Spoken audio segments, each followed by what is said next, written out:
Well, Elbashir Idris is a Sudanese human rights advocate. He joins us now from Cardiff to talk more about this. Thanks very much for being with us. So I want to ask you, first of all, because these are some pretty astounding numbers that we just mentioned there. Talk to us, first of all, about the long-term impact that this would have on children, aside from all of the other challenges that they face in Sudan as a result of this war. The fact that so many of them have not been in school for over a year. Even if they were to come back into school the next day, what sort of a long-term impact is that going to have on them? Well, thank you for having me. I think first we're going to have to put this into proper context in terms of the timeline here. Most of these children haven't been in school since 2019, or sporadically going in and out. What do I mean by that? Basically, since the political upheaval and revolution in Sudan back in 2018, schools have been open and closed constantly, and now we're in 2026. Certainly much more damage since the war started, leaving countless millions of kids not in education. So not only have we just seen about, as Save the Children says, 450 days of the children not being in schools, but we've been seeing this in years. And just as you said, the school grounds themselves are being used as shelters for the displaced refugees within Sudan, so they can get that support and have a roof over their heads.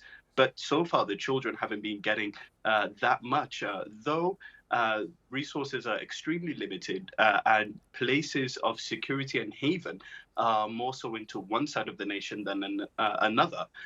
It's still not enough. And essentially what's happening here is that the kids themselves are being recruited into militia groups by the RSF, not even recruited by will and choice.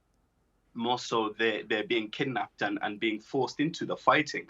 And this is what's costing Sudan, not just today, but Sudan's future of tomorrow as well. If these children are not in education, how are we going to run a state and be able to move towards a civilian kind of entity if everybody, especially the kids, are very well versed in war matters? So the impact this is going to have, not just today, but for future generations as well, is going to be outstanding. And that's why immediately there should be a focus towards these kids, having more educational supplies towards them, granting them that safe haven and those schools and buildings so they can continue that education, continue having a future for themselves, for their families, for everyone around them, and for the nation as well, so they can open more doors for them. But that won't happen if militias are giving them AK-47s instead of books.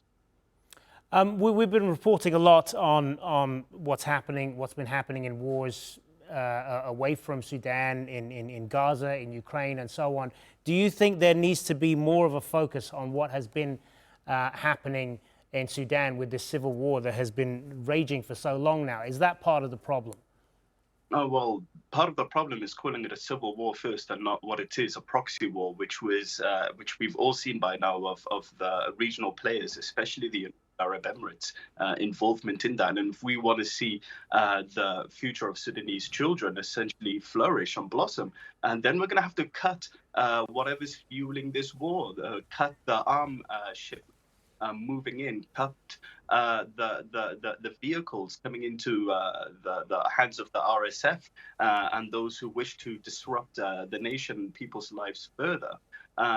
In one side of the Sudanese armed forces, at least from what we've seen, they've taken a much more pragmatic and realistic approach towards the humanitarian situation, of actually trying to deal with it. However, with the rapid support forces and the territory they control, they may speak all this talk of wanting democracy or education and the progression of human but that won't come if more shipments of weapons and vehicles and weapons of death comes into the country. So if the rest of the world wishes to focus more on children's education and what's going on there, let's stop the flow of weapons coming into the country that ends up in the hands of these children in the first place.